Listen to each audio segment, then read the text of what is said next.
Hi, my name is Jim and I was retired. I'm going to do a short video here on Social Security again. And in this week's video, I'm going to play a little thought experiment about the four widows. Stay tuned. Now, I'm going to use Open Social Security to run a little thought experiment. Now, in this retirement plan, I'm going to assume an earlier death than normal. Normally, I like to think of longevity insurance, but in this case, I'm going to have the higher wage earner, the husband, who's 64, born December 15th, 1959, and his primary insurance amount is $3,000. The spouse is born January 15, 1962, and she just turned 62, and she is a PIA of $1,000. Now, I'm going to assume the age at death is 75 for the husband and 90 for the wife. And I'm also going to assume that Congress doesn't act and benefits are cut in 2034 by 23%. So, which of these widows will win in 2035? Well, I tried to imagine these four widows, and I used WePick.com, that's WEPIK.com, text to image AI generator for the following picture. Here's our story of four widows sometime in the future.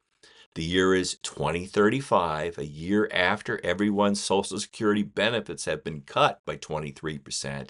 And these four widows have been a widow for a year since their husbands assumed age at death is 75.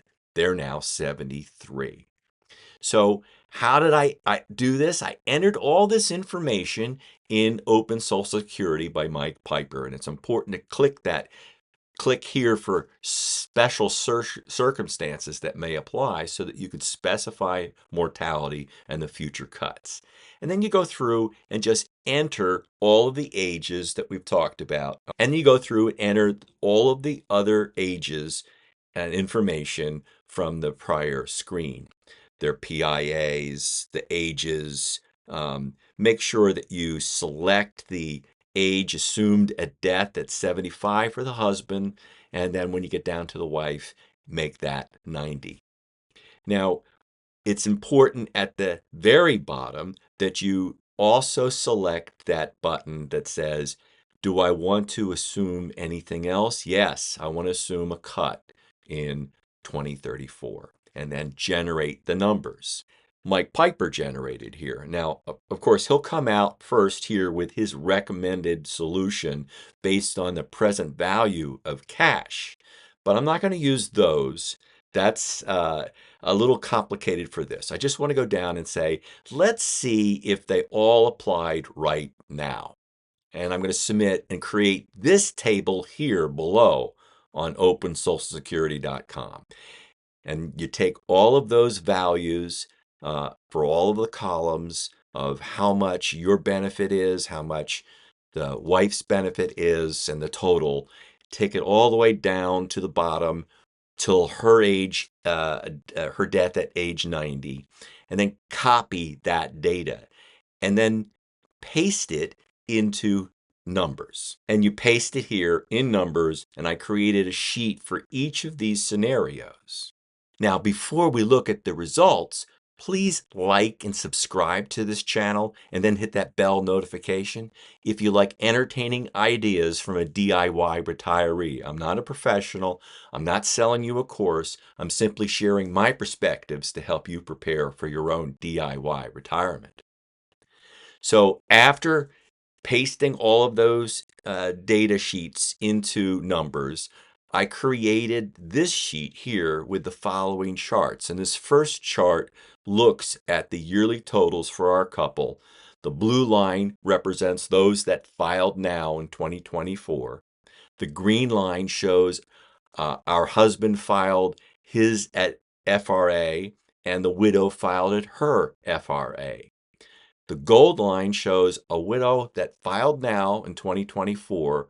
Her husband waited to file at 70. And the dotted gray line represents the husband filing at 70 and the widow filing at her full retirement age. Now, there are 3 phases to this chart in my mind. Now through age 70, 70 through 75 when both are alive, and the more important question is after the husband dies at 75, what is the condition that the widow will have for survivor benefits? Now, let's look at the cash flow for these 4 widows in 2035. Now, it's important to note here, these are reduced by the automatic cut in 2034. And so whatever that husband was receiving in that year is how much the widow will receive as a survivor benefit. Now, it's also important to note that what she will receive depends upon when the husband filed for benefits. In the 2 cases where he waited until 70, the widow receives the maximum benefit. It's about $7,000 more than the widow whose husband filed at full retirement age, and it's nearly $12,000 more than the widow whose husband filed with her early at 2024.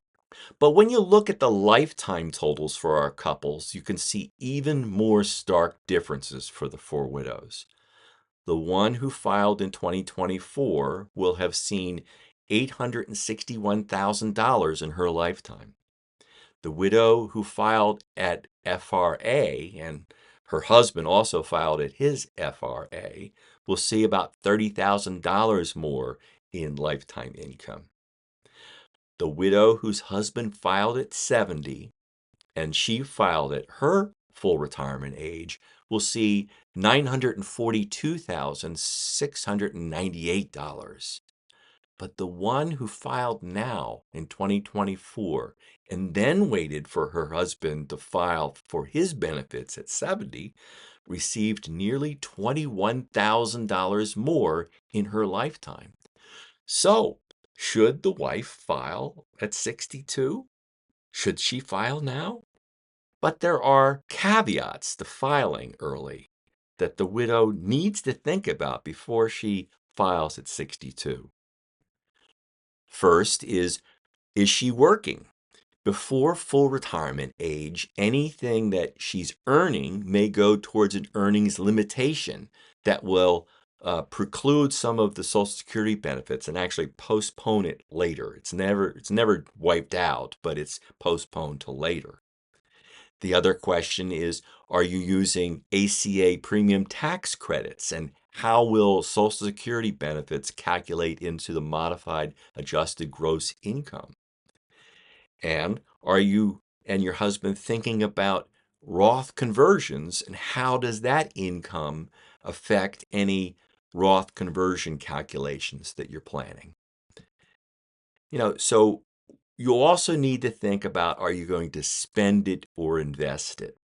It's not nothing. You're going to be getting some cash, but will you be spending it or saving it? If you've invested it for the future, maybe there's some value to it. If you're going to just spend it, is it worth it? I will conclude with my standard warning.